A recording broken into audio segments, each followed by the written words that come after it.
iki kudune damkar iki. Lah iki kudune damkar nek ra damkar ya ora iso no.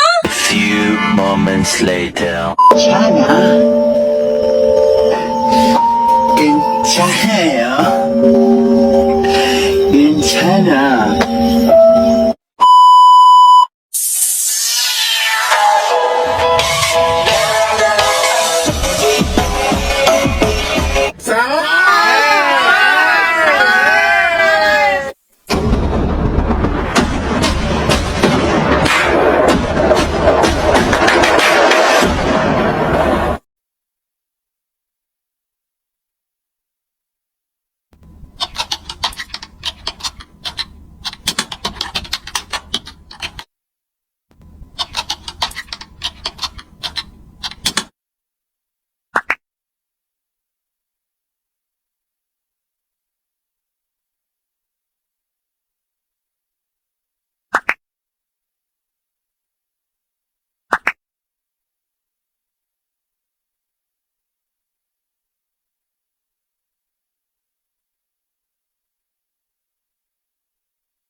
Assalamualaikum warahmatullahi wabarakatuh. Perkenalkan, nama saya Astrid Putri Utami, NIM 2204450109, kelas BKB, Prodi Bimbingan dan Konseling, jurusan Psikologi Pendidikan dan Bimbingan, Fakultas Ilmu Pendidikan, Universitas Negeri Makassar, angkatan 2022. Nah, pada video kali ini saya akan membahas tentang materi perilaku verbal dan nonverbal beserta contohnya, dan komunikasi verbal dan nonverbal beserta contohnya. Simak terus videonya ya. Nah, materi yang pertama yaitu perilaku verbal. Perilaku verbal ini merujuk pada segala sesuatu yang dikomunikasikan secara lisan. Ini mencakup kata-kata yang digunakan, intonasi suara, dan cara berbicara secara umum. Dalam bimbingan dan konseling sendiri, perilaku verbal sangat penting karena itu adalah sarana utama untuk menyampaikan pesan, memberikan saran, dan membantu konseling mengungkapkan perasaan mereka. Contohnya adalah ketika seorang konselor mengajukan pertanyaan terbuka kepada konseli untuk menggali lebih dalam tentang masalahnya.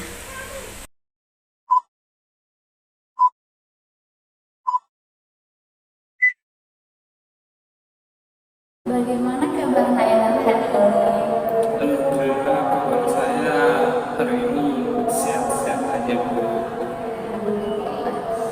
Jadi tujuan Nainal datang ke ruangan ibu ini kenapa ya? Ini Bu, saya bisa dibilang ada kecemasan terhadap sesuatu. Saya seringkali merasa stres mengenai hal-hal yang telah terjadi sebelumnya. Salah satunya itu kayak banyaknya tugas sekolah yang menumpuk sangat membuat saya stres begitu, hingga terjadi kecemasan yang berlebihan pada diri saya. Kenapa Nainal merasa cemas ketika banyak tugas? Bukannya setiap tugas itu punya waktunya tersendiri untuk diselesaikan?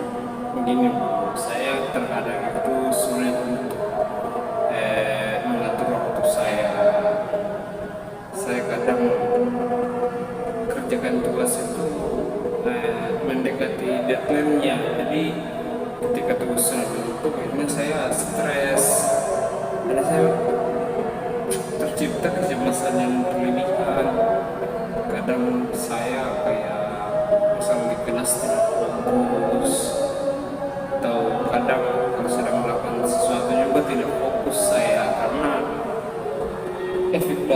kecemasan berlebihan yang terjadi pada diri saya. Jadi tujuan Naenal di sini agar Naenal ini bisa mengatasi pekerjaan tugas Naenal seperti itu. Ya, Nah, berdasarkan contoh perilaku verbal tadi, dapat dilihat bahwa seorang konselor itu duduk di seberang konselingnya dan dengan lembut bertanya tentang perasaan konselinya dan apa tujuan konseli untuk datang ke ruangan BK. Konseli yang mulai berbicara tentang masalah yang mereka hadapi, dan konselor mendengarkan dengan penuh perhatian, sesekali mengajukan pertanyaan untuk menggali lebih dalam tentang masalah yang sedang dihadapi oleh konselinya. Yang kedua yaitu perilaku nonverbal. Perilaku nonverbal ini adalah semua bentuk komunikasi yang tidak menggunakan kata-kata. Ini meliputi bahasa tubuh, ekspresi wajah, gerakan tangan, kontak mata, dan posisi tubuh.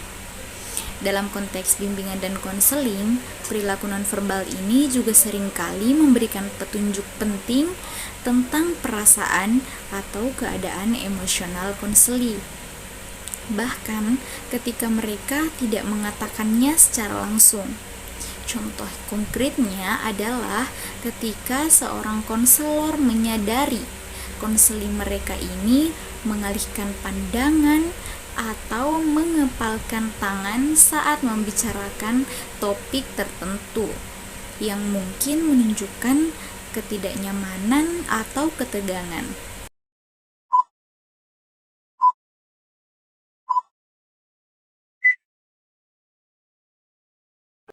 begini Bu, tahap kecemasan berlebihan saya ini kadang kayak sulit sekali untuk diatur. Terkadang itu saya suka tiba-tiba emosi, kayak lihat orang yang mau pukul, kayak orang yang gimana gitu, aku kayak marah-marah gitu karena kecepatan saya. Ya, dan saya tidak tahu solusinya mau apa untuk bisa mengatasi itu. Baik, jadi dengan kedatangan Naenal di sini, Ibu akan membantu bagaimana Naenal ini mendapatkan jalan keluar dari kecemasan yang Naenal alami. Berdasarkan contoh perilaku nonverbal tadi, dapat dilihat bahwa konselor duduk tegak dengan ekspresi wajah yang ramah dan tatapan yang hangat saat konselinya mulai berbicara. Ketika konselinya menunjukkan tanda-tanda kecemasan, konselor mengangkat alisnya dengan simpati dan menepuk bahu konselinya untuk sebagai tanda dukungan kepada konselinya. Yang ketiga yaitu komunikasi verbal. Komunikasi verbal ini adalah pertukaran informasi menggunakan kata-kata, baik secara lisan maupun tertulis. Ini meliputi pembicaraan, wawancara, diskusi, dan tulisan. Dalam bimbingan dan konseling sendiri, komunikasi verbal ini digunakan untuk menjelaskan konsep, memberikan informasi, dan memfasilitasi pemahaman antara konselor dan konseli. Contoh dari komunikasi verbal ini adalah dalam konteks ketika seorang konselor memberikan penjelasan tentang teknik relaksasi kepada konseli untuk membantu mereka mengatasi kecemasan.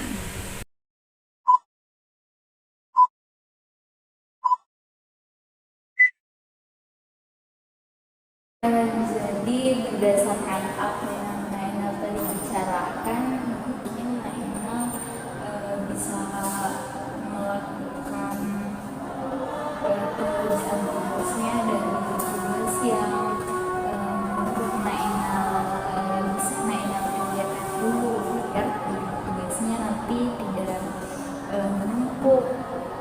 Jadi Naenal mungkin bisa mengerjakan tugasnya lebih gampang lagi dulu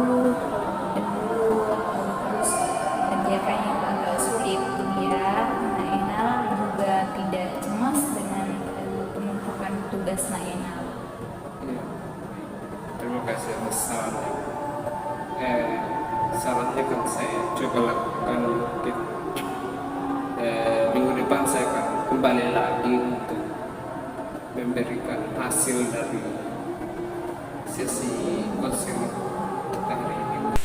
Berdasarkan contoh komunikasi verbal tadi, dapat dilihat bahwa konselor menggunakan kata-kata yang jelas dan terarah saat memberikan saran kepada kliennya. Dia berkata bahwa berdasarkan apa yang konseli ceritakan, mungkin akan membantu jika konseli ini mencoba untuk mencari strategi untuk mengatasi prokrastinasi akademik yang dialami, untuk mencegah kecemasan yang terjadi kepada konselinya. Materi yang keempat atau materi terakhir adalah komunikasi nonverbal, di mana ini adalah pertukaran informasi tanpa menggunakan kata-kata yang mencakup bahasa tubuh, ekspresi wajah, gerakan tangan, dan intonasi suara. Dalam bimbingan dan konseling, komunikasi nonverbal seringkali lebih kuat dalam menyampaikan emosi atau perasaan daripada komunikasi verbal. Misalnya, ketika seorang konselor yang tersenyum hangat saat bertemu dengan konseli akan memberikan pesan bahwa mereka diterima dan didukung.